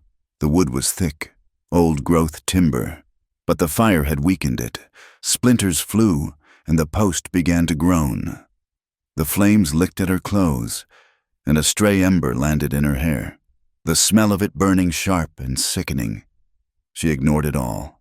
Her world narrowed to the axe, the wood, and the man trapped in the fire. With a final, desperate swing, the post shattered. The burning crossbeam shifted, rolling a few crucial inches. It was enough. Cole, his face pale with pain and exertion, managed to wrench his leg free. Lila dropped the axe and grabbed him under the arms, dragging him backward, away from the collapsing inferno. Her own strength failing, they fell in a heap on the dusty ground, 20 feet from the fire, gasping for air, their lungs filled with smoke and ash, safe but surrounded by the wreckage of their world. They lay there for a long time, watching the stable burn itself out. The fire was a ravenous, beautiful monster, and it consumed everything, her tools, her leather, years of her life's work. When the main structure finally collapsed in on itself with a great, whooshing sigh, a profound and empty silence fell, broken only by the crackle of the dying embers. It was then that the first drop of rain fell, a single, fat drop that hissed as it hit a hot piece of tin, then another and another. Within minutes, a steady, soaking downpour had begun. The late, promised rain had finally come, not as a blessing, but as a final, cruel joke, arriving only in time to baptize the ashes. Lila got to her feet, her body a single, throbbing ache. She walked to what was left of her workshop, now just a collection of charred, skeletal timbers. The wall where she had tacked her map was gone. She searched through the smoldering debris, her heart a cold, heavy lump in her chest. She found a small, curled piece of canvas, its edges blackened and brittle. Most of it was illegible ash, but on one corner, a few faint charcoal lines had survived, a cryptic, meaningless fragment. It was all that was left. Her secret knowledge, her one great advantage, was gone. She sank to her knees in the mud and the ashes, the rain plastering the singed strands of her hair to her face. It was over. She had lost. She had not only failed to save her land, but she had brought this destruction, this pain, upon the one person who had stood by her. Cole limped over to her, his face streaked with soot, his leg clearly causing him immense pain. He looked at the ruined map in her hand, then at her face, and he understood. "I am so sorry, Cole," she whispered, her voice breaking. "This is all my fault. I brought this on you. I have to end it." She looked up at him, her eyes filled with a terrible, bleak resolve. "I am going to sell the land. I will leave. Voss will have what he wants. And you will be safe from this. You can go back to your life." She saw a flicker of anger in his eyes, a hard, sharp glint that he quickly controlled. He knelt in front of her, his movements stiff with pain, and took the burned scrap of map from her fingers. "No," he said, his voice low and fierce. "You will not. Do you hear me? Lila, you will not sell. You will not run." He took her by the shoulders, his grip surprisingly strong. "This is what they want. They want to burn you out, to break you down until you quit. Do not let them win by making you abandon yourself." He coughed then, a deep, rattling cough that shook his whole frame. He grimaced, wiping his mouth with the back of his hand. "This smoke," he rasped, a ghost of a grin touching his lips, "is harsher than May's whiskey." The words, so absurd in the face of their ruin, were enough to break the spell of her despair. She looked at him, kneeling in the mud, injured, his own future in jeopardy, and he was making a joke. He was still fighting. Just then, they heard the sound of an approaching wagon. It was May Doyle, a lantern held high, with little Ben and his father huddled beside her. They had seen the glow in the sky from town. May's face was a mask of horror as she took in the smoldering ruins. "Dear God, Lila," she breathed. Little Ben, his eyes wide with fear, slid down from the wagon and hobbled toward them. He looked at the blackened timbers and the mud, and then he looked at Lila's face. He remembered the night before, waking in the hayloft just in time to hear her words. "Miss Lila," he said, his small voice cutting through the hiss of the rain. You said the lightning crack was a signpost. You said it pointed to the old grotto, by the dry creek bed." He looked up at her, his expression earnest. "You taught me that the green moss, the lichen, it always grows thickest where the ground holds the damp. I was at the grotto this morning. The rocks on the north side, they are covered in it, dark green." Lila stared at the boy. The map was gone, but the knowledge was not.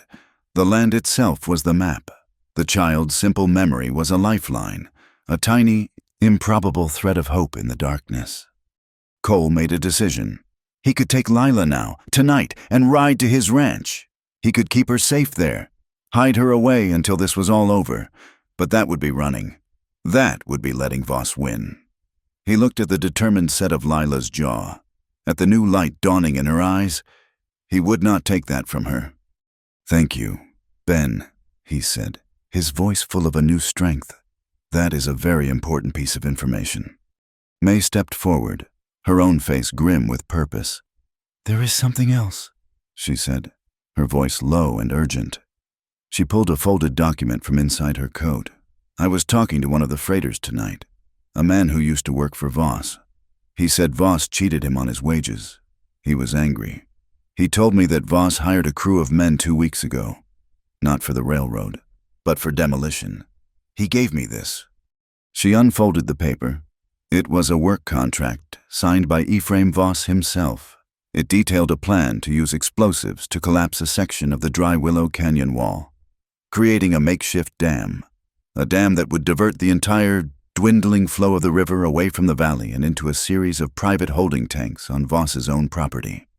"Lest higher den vollständigen Artikel Volta nicht nur ihr Wasser, Volta alles." Lila looked from the damning contract to the dark, rain-slicked rocks of her own property. Her map was ash, her home a ruin, but she was not beaten. She looked at the grotto in the distance, a dark shape against the night sky. The earth was speaking, in its own language of cracks and moss and stone. She whispered the words into the rain, a quiet vow to the night. "If the earth will speak, I will listen." There was no dawn, only a slow, gray dilution of the night.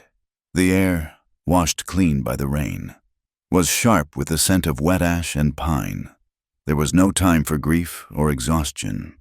Fueled by little Ben's memory and the damning proof of Voss's contract in May's hand, a small, desperate crew went to work.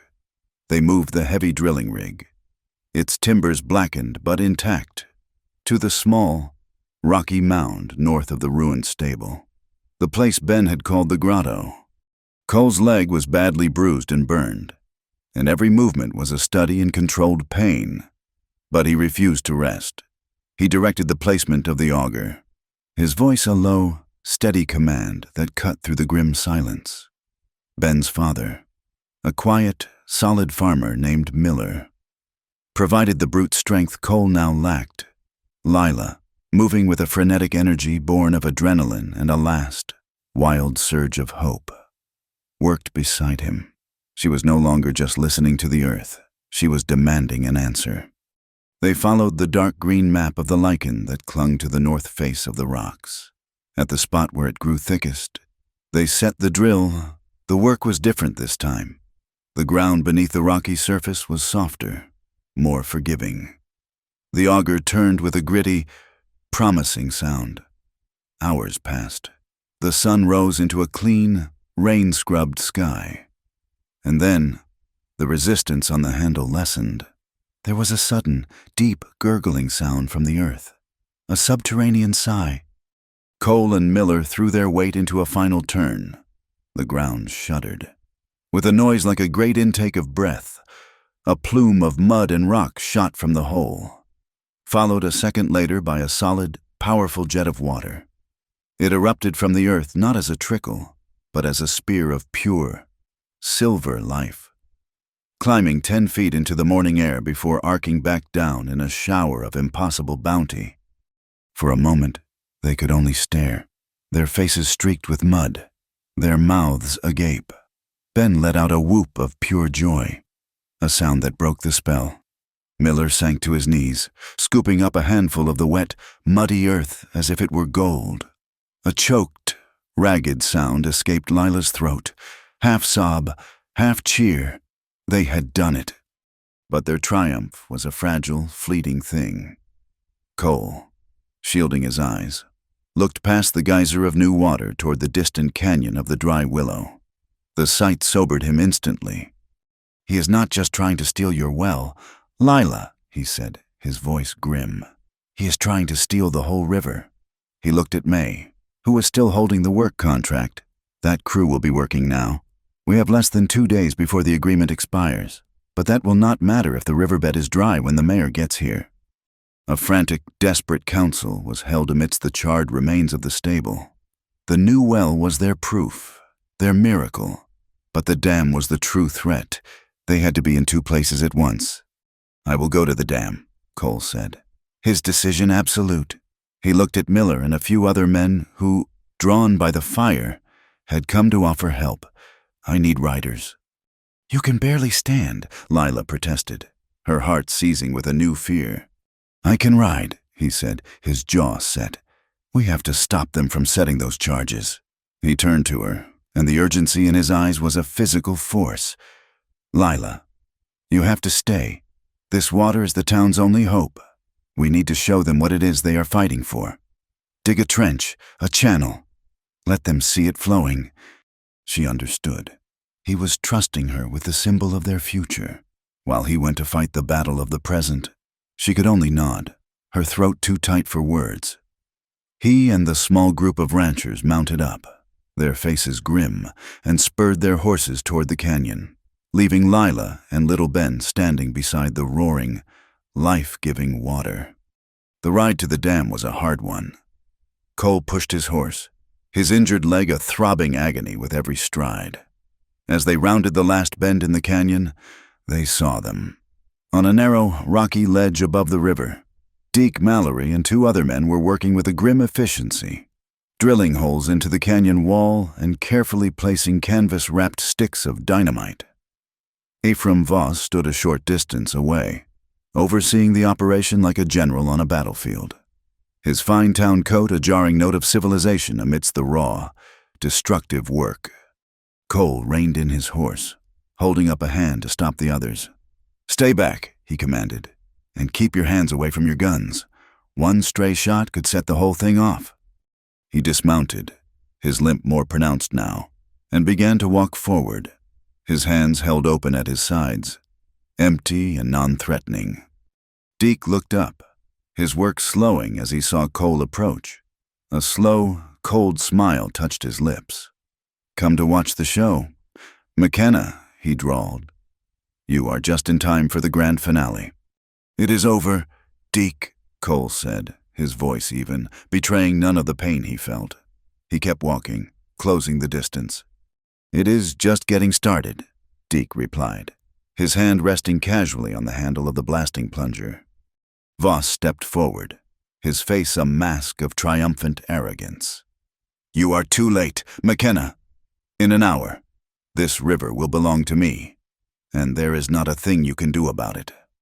Back at the well, Lila worked with a frantic energy, her shovel biting into the soft, damp earth.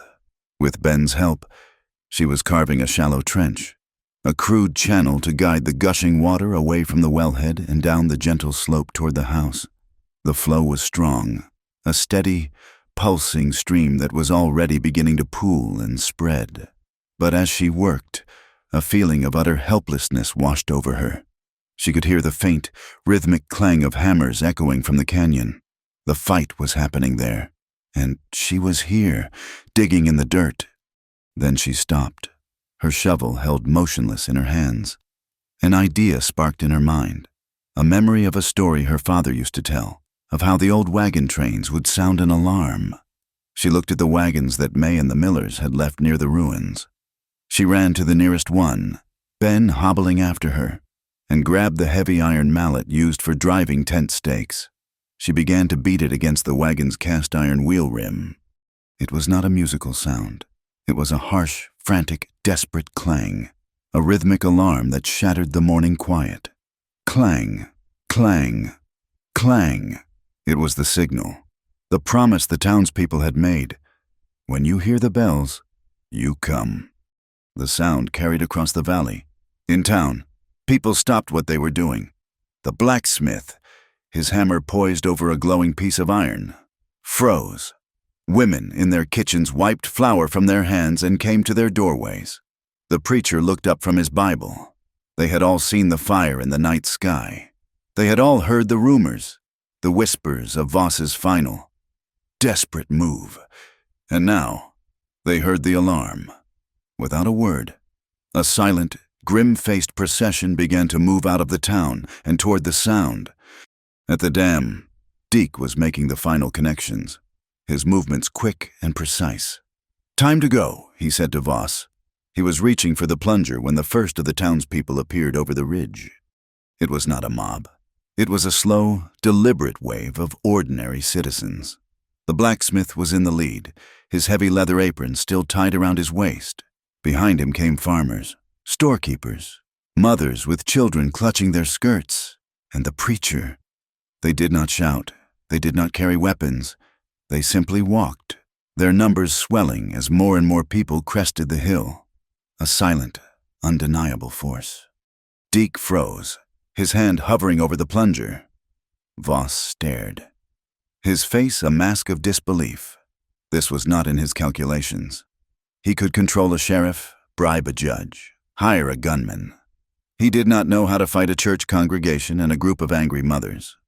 Sheriff Bram, who had been standing near Voss, took one look at the approaching crowd, at the determined set of their faces, and quietly began to back away, melting into the rocks and disappearing from sight. The blacksmith walked right up to the blasting setup. He did not look at Deke or Voss. He calmly bent down and picked up a long, trailing length of the black fuse wire. He held it in his big, calloused hand. A moment later, the preacher did the same, picking up another section of the wire. Then a woman, the mother of 3 small children, stepped forward and took a piece of the line in her own 2 hands, one by one. The townspeople stepped forward, each taking a piece of the fuse, creating a human chain that rendered the plunger useless. They simply stood there, holding the line. Voss was cornered. His authority vanished. May Doyle stepped through the crowd, holding up the contract for all to see. "This is what he was doing," she called out, her voice ringing with clarity. "While our homes were burning, he was trying to steal our river." Voss, his face pale and sweating, rounded on Deke. "He was acting alone," he shrieked, his voice thin and reedy. "This gunman!" "He took it upon himself. I had no idea." Deke Mallory looked at the man who paid him, then at the wall of determined faces surrounding him. He let out a short, dry, humorless laugh. "You pay me to do a job." "Voss," he said, his voice full of a cynical, final contempt. "And this was the job. Taking the river, it was your idea. From the start." The betrayal was total. Mayor Thompson, who had arrived with the crowd, finally found his voice. He, the preacher, and May Doyle signed a hastily scribbled warrant for Voss's arrest. An old rancher with pale, steady eyes stepped forward and, with a quiet authority that no one dared question, took the pistol from Deke's holster. Cole, moving with a deliberate calm, walked to the blasting machine. He carefully disconnected the wires and gathered the sticks of dynamite from the holes in the rock face. He walked to the edge of the canyon and, with a final, decisive gesture, threw the explosives into the deep, quiet pool below. As the bundle of dynamite splashed into the river, sending ripples across the surface, the rain began to fall again, a soft, cleansing shower. At that exact moment, the water from Lila's new well, guided by the trench she had dug, finally reached the edge of the dry creek bed, and the sound of the townspeople's cheer, a great, rolling wave of it, echoed from the canyon walls. The end was swift. Voss was taken into custody by the blacksmith and the mayor, to be held in the town jail until the circuit judge arrived. Deke, his hands bound, was to be escorted to the federal marshal in Santa Fe. The sheriff was gone, having abandoned his post and his town. As the crowd began to disperse, their voices loud and triumphant, Lila made her way to the ledge. She stood at the edge of the canyon, the rain soaking her back, watching the river flow free and clear below. She was tired, so tired she felt hollowed out, but she was standing. Cole came and stood beside her. He did not speak. He simply placed his hand on the small of her back, a warm, solid, and steadying presence. "We won," he said, his voice quiet but full of a deep, resonant certainty. "We won because no one was alone." The days that followed the confrontation at the dam were unlike any sagebrush Ford had ever known. The oppressive, dusty silence of the drought was broken by the sound of hammers, the scrape of shovels, and the murmur of purposeful conversation. The fear that had held the town in its grip for so long had been replaced by a cautious, communal energy. The first order of business, passed by a unanimous vote at a town meeting held in the shell of the burned-out stable, was the formation of the Sagebrush Valley Water Board. It was a simple, practical body, made up of the blacksmith, the preacher, Mayor Thompson, and May Doyle. Their first act was to survey the flow from Lila's well, which the town had already christened Heart's Spring. They drove a series of wooden marker posts, mapping out a fair and equitable distribution system that would channel a share of the life-giving water to every family in the valley. The blacksmith himself, with a set of fine steel chisels, carved the name on the very first post, the one driven into the muddy ground right beside the gushing wellspring. It read, in deep, clear letters, Post 1, Lila Hart. It was not a title or an honor. It was a fact, carved in wood, a permanent testament to where their salvation had come from. The rebuilding of the stable became a community project. Men who had once looked at Lila with suspicion now arrived at sunrise with wagons loaded with fresh-cut pine and oak, their saws and hammers ready. Miller, Ben's father, took charge of the framing, his quiet competence a steadying force. The women of the town brought food and cool water, their earlier hostility replaced by a shy, deep-seated respect. They watched Lila as she worked alongside the men, her hands as skilled with a hammer as they were with an awl, and they saw not an outcast, but a woman of formidable strength. Little Ben was a constant, cheerful presence, unable to do the heavy lifting. He appointed himself the project's official artist. He found a wide, smooth plank of pine and with a set of paints borrowed from the preacher's wife. He began to work on a new sign. For 2 days he labored in the shade, his brow furrowed in concentration. When he was finished, he presented it with a shy pride. The lettering was a bit wobbly, but the words were clear, painted in a bold, hopeful blue.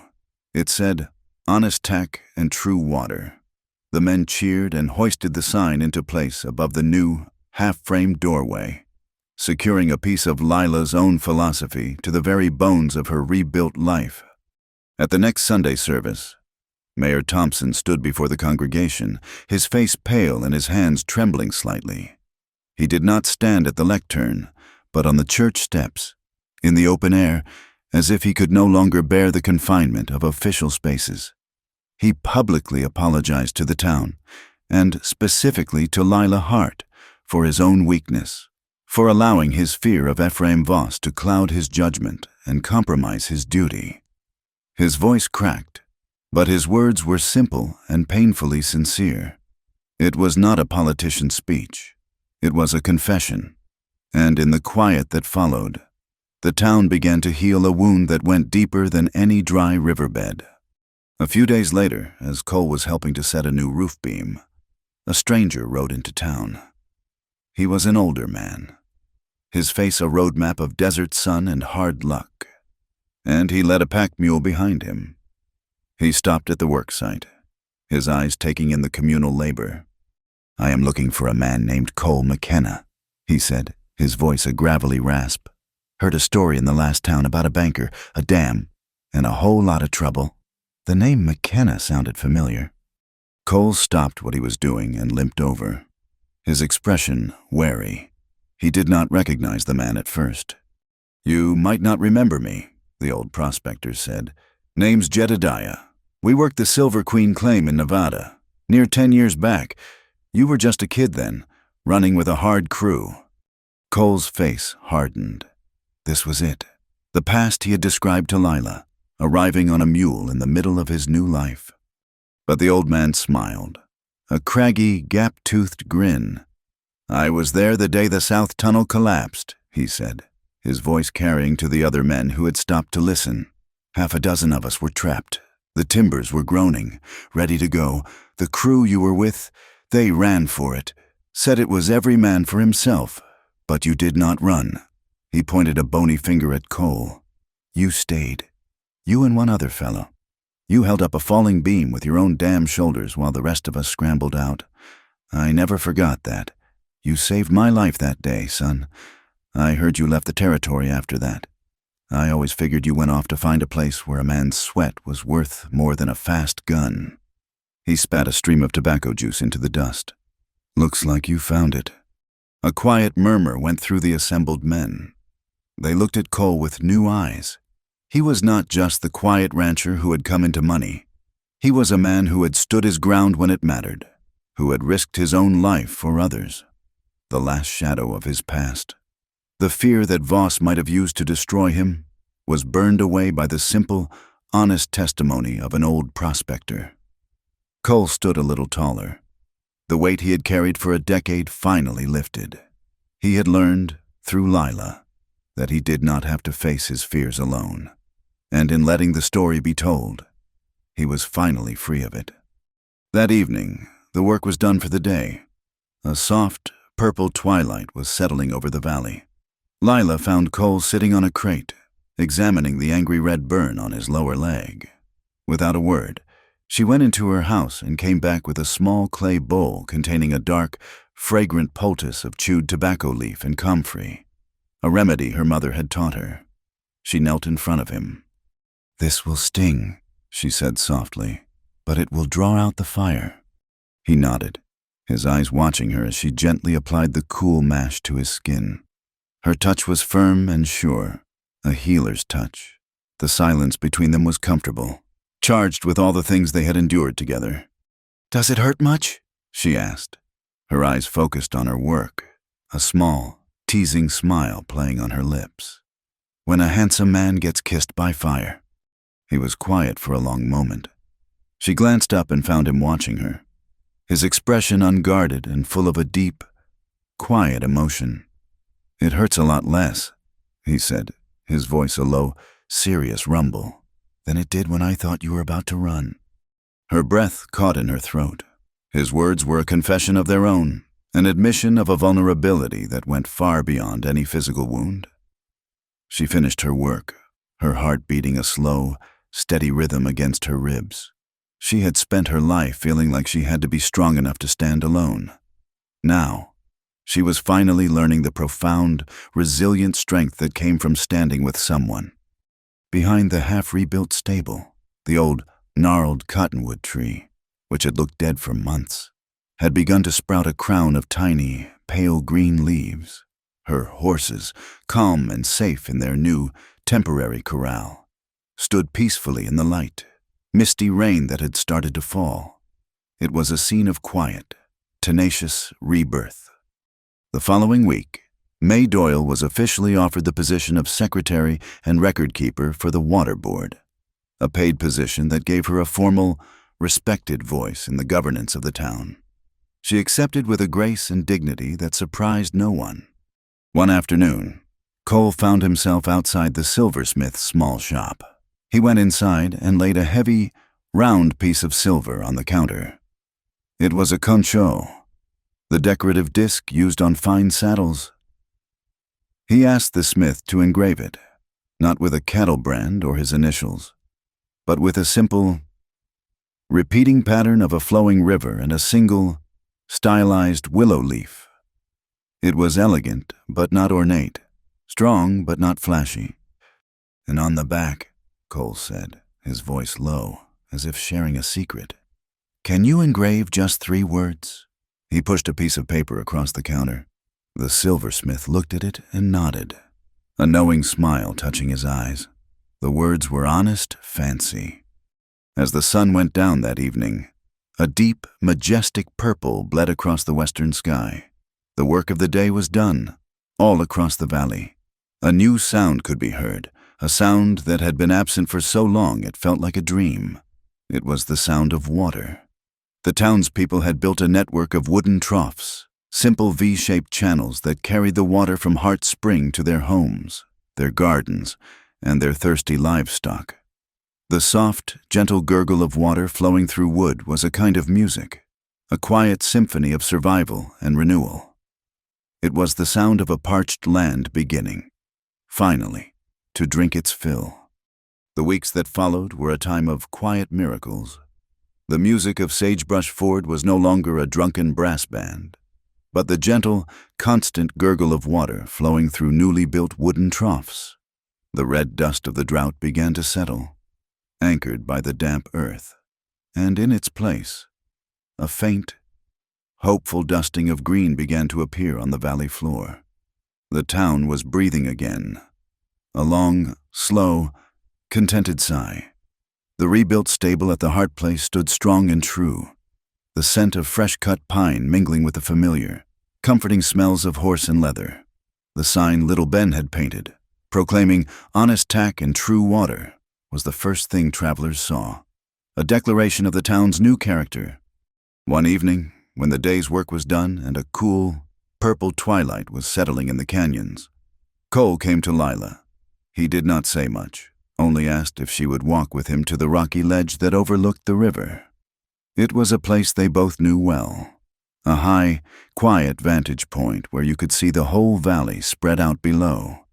She went with him without question, their steps falling into an easy, familiar rhythm.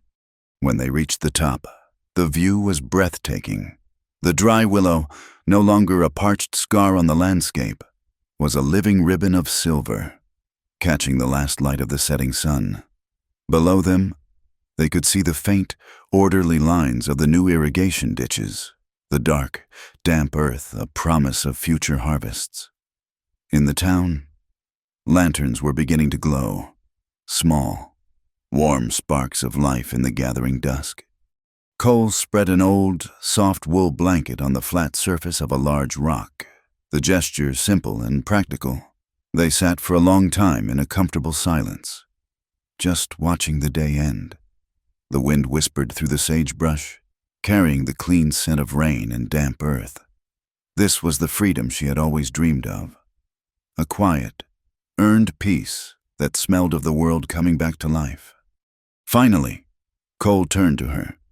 He reached into his coat pocket and pulled out not a small, velvet box, but a heavy, round piece of silver, polished to a high sheen.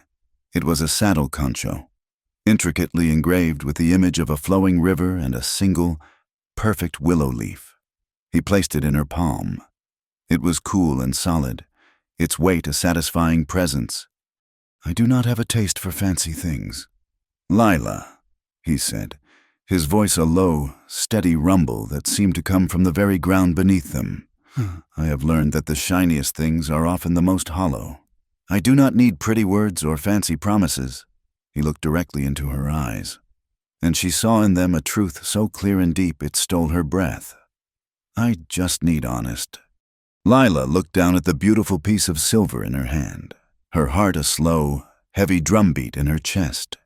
She thought of the long years of feeling less than, of hiding from mirrors, of believing her scar defined her. She had fought for her land, for her water, for her independence, and in doing so, she had found the one thing she had never thought to look for. She looked up at him, her own gaze just as clear, just as unflinching. I am not a pretty bride. Cole, she said, the words not an apology, but a simple statement of fact, the bedrock of her identity. I am the woman who brings the water. A slow, warm smile spread across his face, a smile that transformed his serious features. I know, he said, his voice full of a deep, resonant certainty. That is why I chose you. She turned the concho over in her hand. On the back, 3 words were deeply engraved. Small and secret. Honest is greater than fancy. A tear she did not know she had been holding finally escaped and traced a clean path through the dust on her cheek. It was not a tear of sadness, but of a profound and overwhelming relief. A few days later, they stood by the new well, Hart Spring, with May Doyle and little Ben as their only witnesses. There was no preacher, no church, no fancy dress. Lila wore her usual sturdy denim trousers and a clean cotton shirt. Cole wore the same. Instead of a ring, he gave her the silver concho, which she tucked safely into her pocket, and instead of a prayer, May took a soft, braided leather rein from Cole's saddle and, with a solemn grace, wrapped it gently around their joined wrists. "This is not a knot to bind," May said, her voice husky with emotion.